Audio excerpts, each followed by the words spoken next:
Hey guys, this is Shaft, and welcome to part 4 of episode 6 of this week.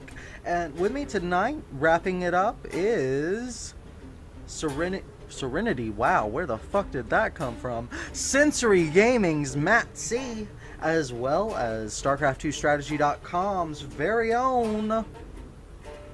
What's your name again? Thank you.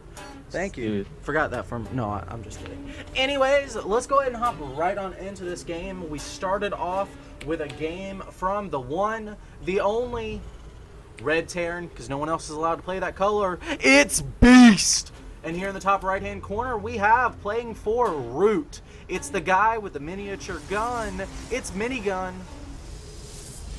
Also note, Minigun is transsexual. Apparently, this straight from Stu's mouth. I kid you not. Actually, I don't think it was that he was transsexual. I think it was that he had transsexual things to say. Yeah. Yes. Now, why this makes him any different than Scarlet, I'm not sure. But we're gonna end it there before someone gets offended. Speaking of Scarlet, did I tell you about that time in Raleigh? No, man, you did not.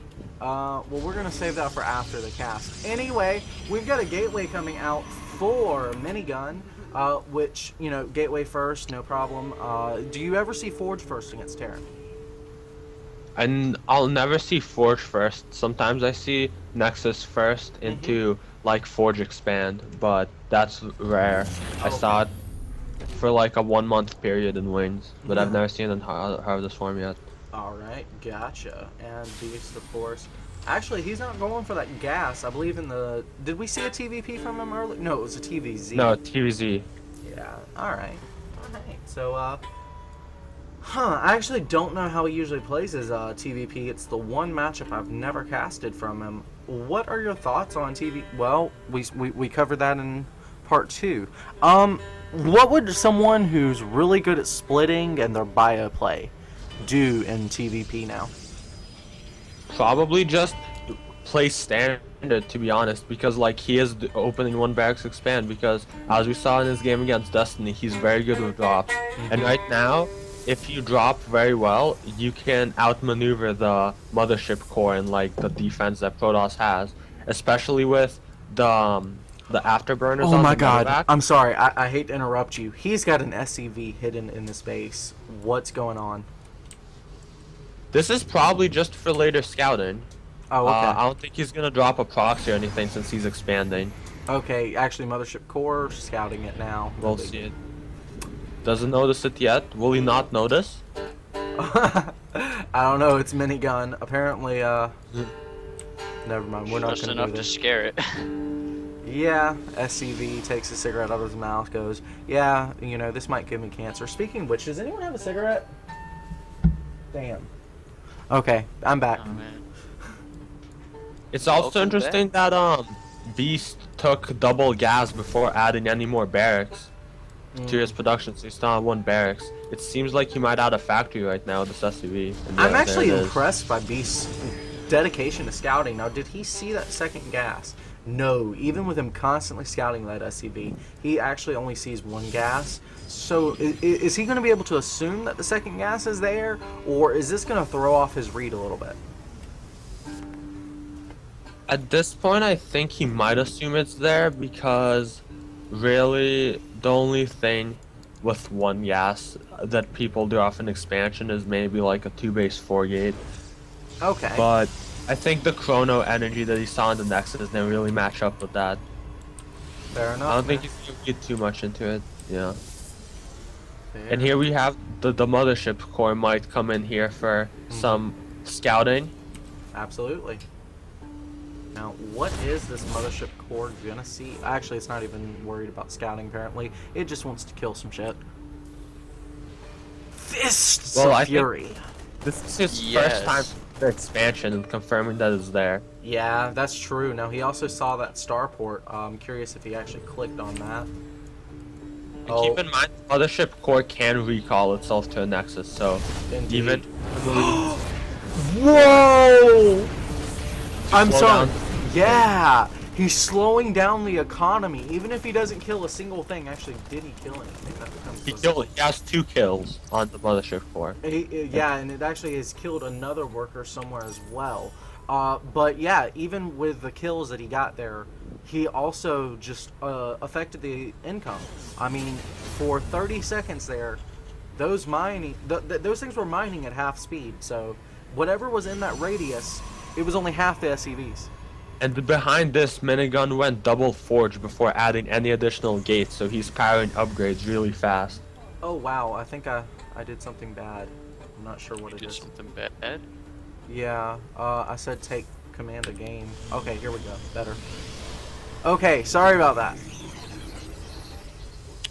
Get the hell back. And it looks like we have triple factory coming out from BeaSt this game.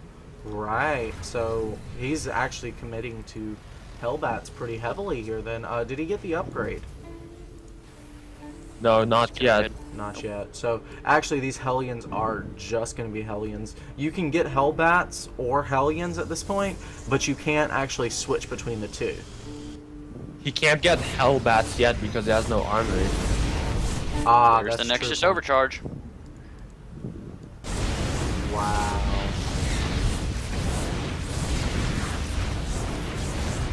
And this was a pretty good cleanup by Minigun, not taking too much damage from that at all. Yeah, that's fairly good. Let's take a look real quick. Total damage done. 8 workers have been killed by BeaSt. Wow.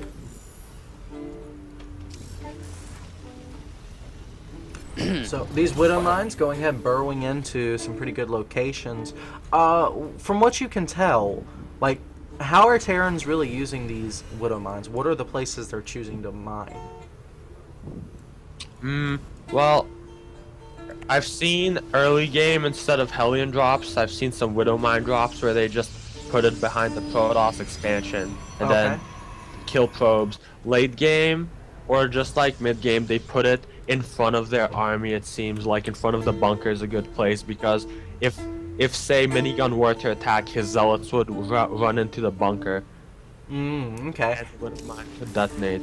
Now he is burrowing his Widow Mine actually in the expansion of... Which will, when the probe comes in to expand, the Widow Mine will kill it, thus delaying it for about 30 seconds. Absolutely. Wow. That's even more annoying than a speedling. Oh my god. Okay, so we've got the Hellions following up here as well. It looks like they might just try to sneak in right into that natural. I would hope that he goes ahead and runs out the other way, though. No, don't commit to that beast. He's gonna kill the sentries. He's gonna get both sentries. Wow, that definitely pays for itself then. Any sentry kills. Now, if he can chase this probe away without revealing the Widow Mine, even better. And it looks like he has the armory now, and he started making Hellbats. Nice. But he still doesn't have the upgrade to transform into Hellbats. Widow Mine did just reveal itself to the Stalkers, so he may... Yeah, there we go. We'll go ahead repositioning that, getting ready for a cannon. Wow. This is a pretty interesting usage of a Widow Mine. My only concern here is it's about to actually die. Like, it's going to die on its own before the cannon even starts. No more observer. No more needed. Wait, what? He scans and kills the observer though, Yeah. and now the Widow Mine can't die, and he's delaying it even further. Exactly. Oh my god. That's incredible.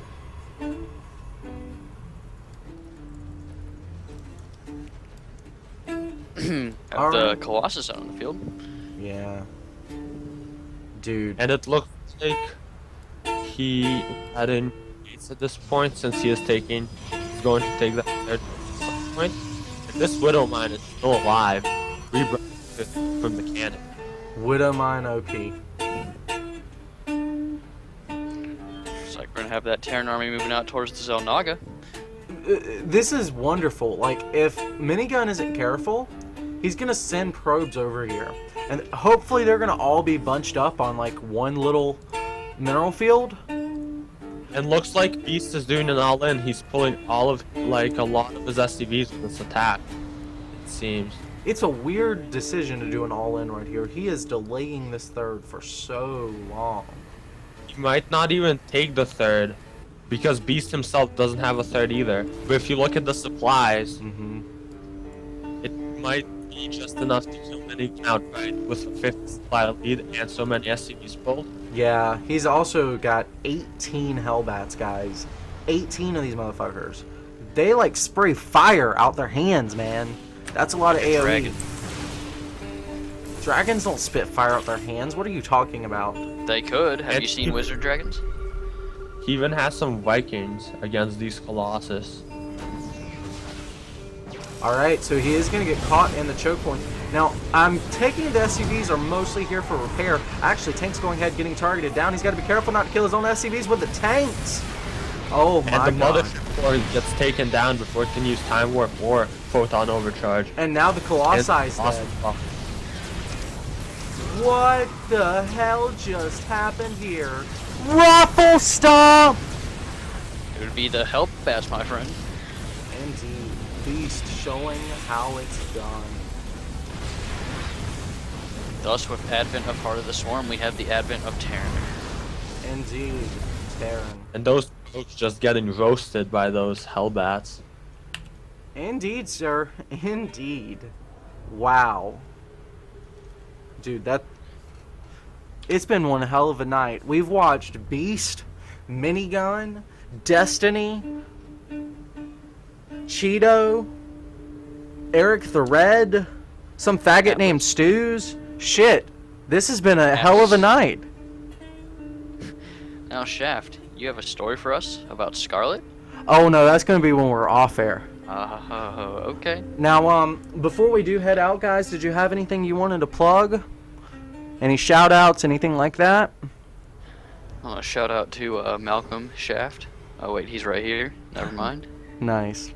Now, we did have a first-time StarCraft viewer here, so just to close everything out, we're gonna have just a little commentary. What'd you think of the games?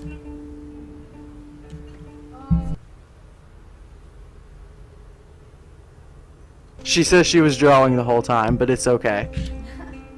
Alright guys, this is Shaft closing out. Please hit like and subscribe. Thanks for supporting us. It has been a pleasure, and we'll see you next week.